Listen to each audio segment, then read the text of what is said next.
We shall now begin the voting process. The UN General Assembly succeeded where the Security Council didn't, passing a resolution that demanded an immediate humanitarian ceasefire for Gaza and the release of all captives. 153 member states voted in favor, 21 more than the last time the Assembly called for a humanitarian truce. The resolution is very simple, clear, and explicit. But not clear enough for the United States, who, along with Israel, was one of the 10 countries who voted against. We support speaking out with one voice to condemn Hamas for its terrorist actions on October 7th. Why is that so hard? To say unequivocally that murdering babies and gunning down parents in front of their children is horrific. No country has veto power in the General Assembly, and many speakers noted the lives of thousands of innocent civilians and the credibility of the United Nations was at stake. Right now, what we are seeing is an onslaught on civilians, the breakdown of humanitarian systems, and profound disrespect for both international law and international humanitarian law. Only a Security Council resolution is considered binding under international law, but a General Assembly resolution carries political weight, and the Arab and Islamic nations who spearheaded this effort are vowing to use the momentum to keep pushing for a ceasefire. This draft resolution demands an immediate humanitarian ceasefire. Let me repeat, demands. The language of demands, it has the power of implementation. It does not call for or urges, it demands. And we will not rest until we see compliance. He promised yet another ceasefire resolution to that effect will be put to a vote in the Security Council, perhaps as soon as this week. To be clear, the vote is non-binding, but this United Nations resolution, passed with a huge majority, demands from Israel and Hamas a humanitarian ceasefire now, the immediate release of all hostages, protections for all civilians. The final tally, 153 countries in favor, 10 opposed, including the United States and Israel. 23 abstained. Among those in favor, Canada, a major shift from its long-standing position of backing Israel in such circumstances. In defending itself, Israel must respect international humanitarian law. Civilians and civilian infrastructure must be protected. The price of defeating Hamas cannot be the continuous suffering of Palestinian civilians.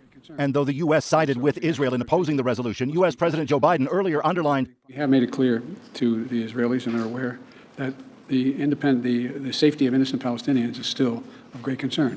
Separately and off camera, Biden reportedly labeled the Israeli government the most right-wing in that country's history and that the government there must be changed. In Israel, meanwhile, as the bombardment of Gaza continued, reports Israeli forces are now flooding Hamas tunnels in Gaza with seawater. This as the bodies of 2 hostages held by Hamas since October 7th were recovered from Gaza by Israeli forces. In Gaza, the misery grows. This is Rafah, where so many Gazans have now gathered, having fled the fighting further north, only to find the Israeli assault now intensifying there. Since the Israeli response to the Hamas attacks that killed 1,200 Israelis October 7th began, say Hamas-run health authorities, more than 18,000 have been killed in Gaza, nearly 2 million displaced. Food, water, shelter, security dwindles. Paul Hunter, CBC News, Washington. Members of the United Nations General Assembly casting votes to overwhelmingly demand a humanitarian ceasefire in Gaza. The vote in the 193-member world body, 153 in favor, 10 against, and nearly 24 abstentions. Today's emergency session called after the U.S. vetoed a UN Security Council resolutions Friday. Unlike Security Council resolutions, General Assembly resolutions are not legally binding. According to a UN spokesperson, the vote still sends a strong message reflecting world opinion.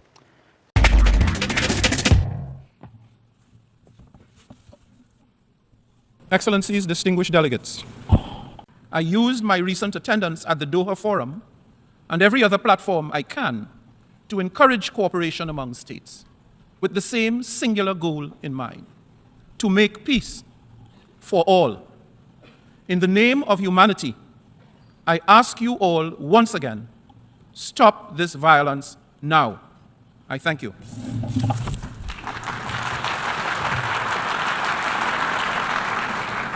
Those against and abstentions. The General Assembly is now voting on draft resolution A/ES10/L27 entitled Protection of Civilians and Upholding Legal and Humanitarian Obligations. Will all delegations confirm that their votes are correctly reflected on the screen? The voting has been completed. And please lock the machine.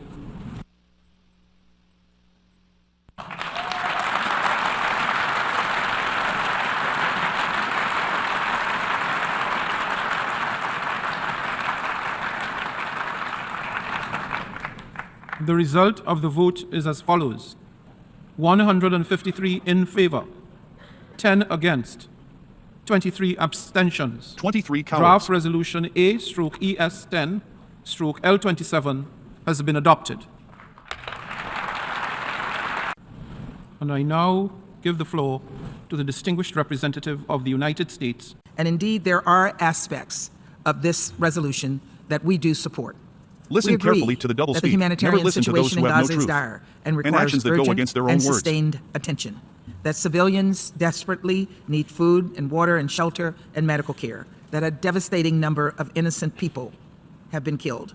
And that civilians must be protected, consistent with international humanitarian law. As you give money, In weapons, addition, and we approval support to the murder release of innocent. all hostages immediately and unconditionally. Any ceasefire right now would be temporary at the best and dangerous at worst. Dangerous to Israelis, who would be subject to relentless attacks, and also dangerous to Palestinians, who deserve the chance to build a better future for themselves, free You from forgot the Hamas. U.S. and how complacency will trigger a wider world war. Mexico, Myanmar, Namibia, Nicaragua, Nigeria, Norway, Peru, Philippines, Portugal, the Russian Federation. I now give the floor to Pakistan.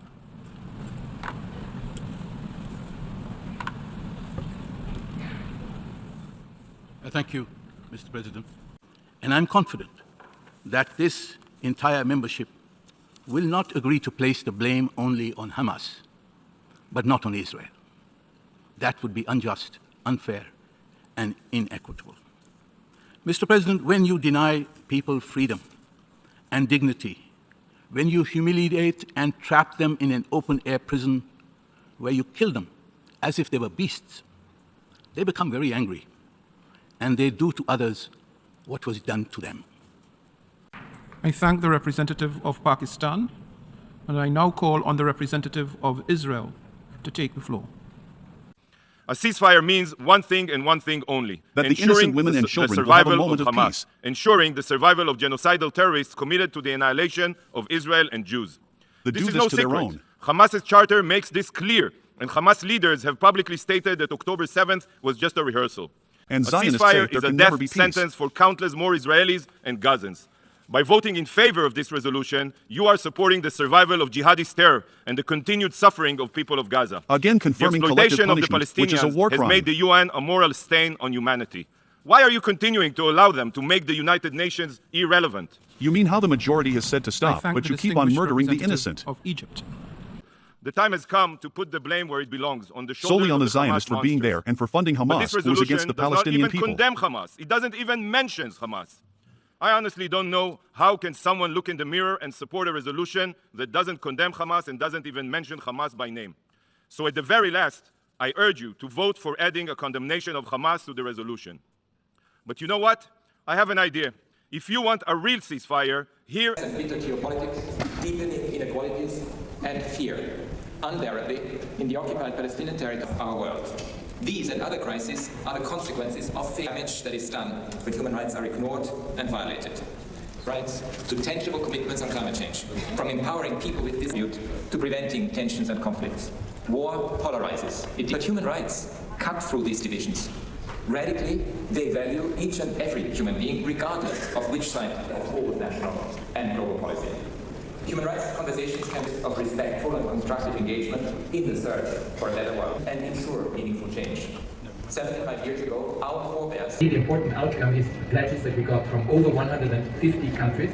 The momentum, but also the actual content. It is clear, if you look at the humanitarian situation at the moment, it is so precarious that the Secretary General, well, all of us have been saying what we had to say, including our humanitarian colleagues, because it's I don't even know what word to find in terms of precariousness. I don't know whether you can give me a better word than precarious. It's extremely precarious. I mean, it's on the verge of well beyond breakdown. Civil societies, non-governmental organizations and governments, and run cultural events and activities. Human rights to me is what enables everyone to an equal life. Everybody has the right to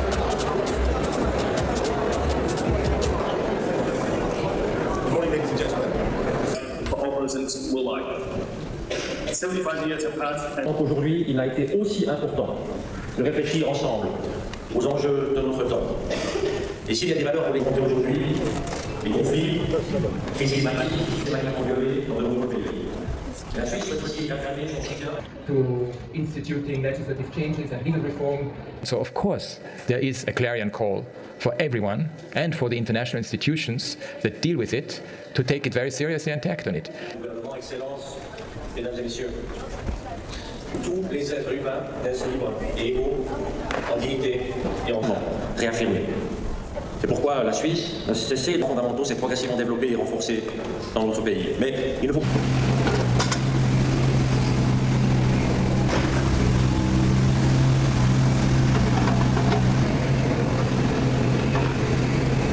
Australia has broken with the United States, voting in favour of a ceasefire in Gaza at the United Nations General Assembly. The vote came just hours after the Prime Minister called for the suspension of fighting. Australia was among 153 countries that voted for the ceasefire resolution.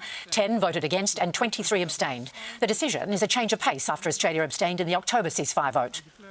We see this resolution as the next step towards a sustainable ceasefire. We have consistently said, and I say so again today, a sustainable ceasefire cannot be one-sided. While the vote is politically significant, it is not binding, unlike a Security Council resolution. India has voted in favour of the resolution just adopted by the General Assembly. The situation that this august body has been deliberating upon has many dimensions.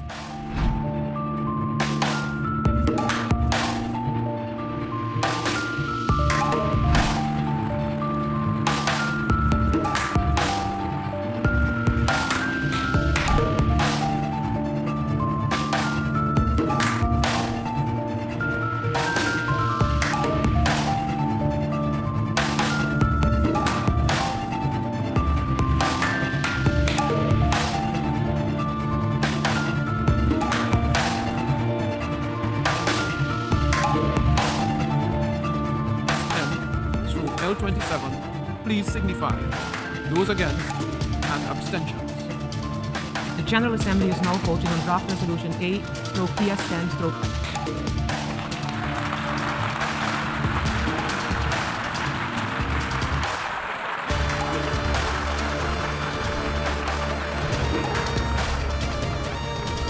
The result of the vote is as follows: 153 in favour, 10 against, 23 abstentions. The situation that this august body has been deliberating upon has many dimensions. There is the terrorist attack in Israel on 7 October and the concern for the hostages taken at that time. There is an enormous humanitarian crisis and the large-scale loss of civilian lives, especially of women and children. There is the issue of observing international humanitarian law in all circumstances. And there is the endeavour to find a peaceful and lasting two-state solution to the long-standing Palestine question. Our challenge in this extraordinarily difficult time is to strike the right balance.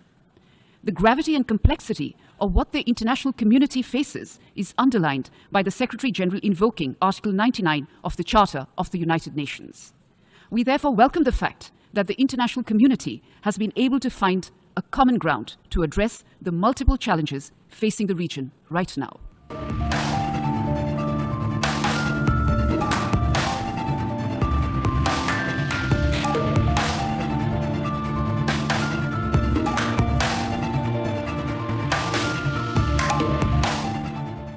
Now, as a Palestinian people, just we hope stop this aggression from Israel to Palestine. And every time we are talking about this issue, it is not religions between the Muslim and Jews. It is about occupied our land. It is not religions conflict.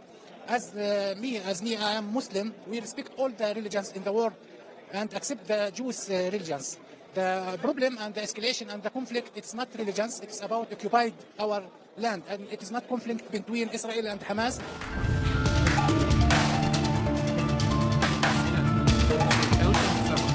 Please signify. Those against and abstentions. The General Assembly is now voting on draft resolution A/PS10/.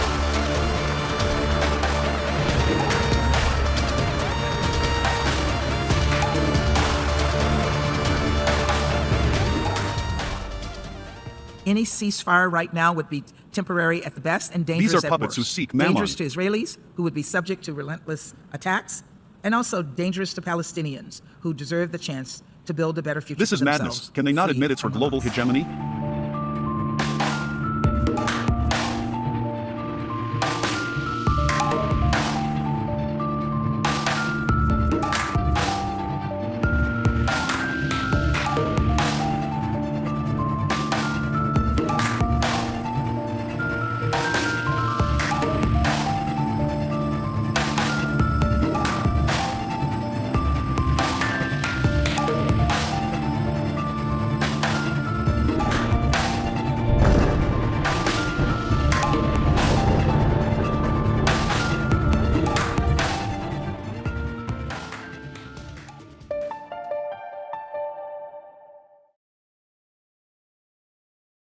Canada is calling for a ceasefire between Israel and Hamas.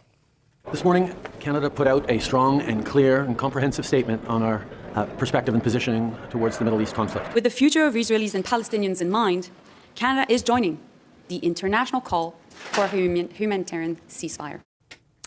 Those comments came after a joint statement from the Prime Ministers of Canada, Australia, and New Zealand saying we want to see this pause resumed and support urgent international efforts towards a sustainable ceasefire. This cannot be one-sided. Hamas must release all hostages, stop using Palestinian civilians as human shields, and lay down its arms. Bob Rae is Canada's ambassador to the United Nations. He joins us now. Ambassador Rae, welcome back to the show. Thank you very much, David. Good to be with you. Explain this shift, if you can, in Canada joining the international call for a ceasefire. Up to now, it's been a defense of Israel's right to exist and defend itself, with some calls for humanitarian pauses, but this resolution goes further. Why? Well, first of all, our position on Israel's right to exist is as wrong as it has ever been since. As firm as it has ever been since 1948. Canada is never going to change that position. That's an absolute foundation of Canadian foreign policy and Canadian sentiment and Canadian feeling. What we're dealing with is a humanitarian situation, which according to all the officials that we hear from in the UN, all the people on the ground, all the people who are working with refugees and working with the people who are suffering at the moment in Gaza, is very, very clear. And that is that the situation is critical. We've received this information from the Secretary General, from the head of UNRWA, which is the UN relief agency, which is the key relief agency providing assistance. And when people say, what's changed? You say, this is changing on the ground. The situation on the ground is changing. It's getting worse.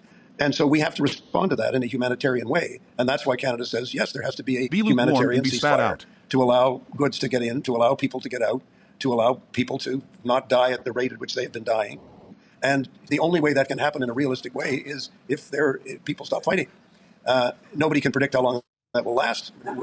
The UN, the General Assembly, doesn't have the ability to enforce anything. It just has a way of saying, look, this is a critical situation and we have to respond in a way that puts the needs and interests of human beings first. And that's something we believe very strongly in Canada. So, yes, of course, there will be some people. Just go ahead. No, I was going to get to that. There have been some people reacting to this already because you know how calls for a ceasefire are viewed in many circles, that it would be a victory for Hamas. These are the hawks of war, whose funding comes from death. He was on the show last hour saying that there's no point in a ceasefire because Hamas will not stop trying to destroy the state of Israel. And the Center for Israel and Jewish Affairs says it's disgusted and shocked by this hypocritical Canadian foreign policy. I just wonder what's your reaction to the criticism, sir? My reaction is that the status quo in the fighting is unsustainable from a humanitarian perspective. From the point of view of what is happening to people, it is simply unsustainable. And I think everybody has to think that through carefully. The notion that somehow Hamas is a victor in today's resolution and in today's speeches and the statement that was made by Canada, New Zealand, and Australia is frankly just wrong. It's just plain wrong. There's a phrase that's often been used, and that is that we need to turn to something called difficult empathy. We need to understand that empathy can sometimes be really tough. A Palestinian life that's lost is just as important as any other life in the world that's lost. And it's important for us as Canadians to understand the degree of loss of life that there has been over the last several weeks. And the situation is getting worse. And we need also to turn to what is the longer-term political solution? How do we create an environment in which people can live side by side, two states that are protected by respected borders and boundaries. Hamas should have no role in the future of governance of Gaza. Hamas should have no role in the future governance of the Palestinian Authority. You can't have people in government who are committed to the elimination of another state. But you have to also address the humanitarian issue. You can't just turn away from that and say that isn't important. It is important. And that's what I think has weighed most heavily on everyone's mind in the last few weeks as we've been discussing this issue of how do we get beyond where we are today, and how do we make sure that we're making progress in finally trying to bring some peace and reconciliation to a very difficult part of the world where there's been fighting going on for 80 years and even longer. So we need to find some solutions.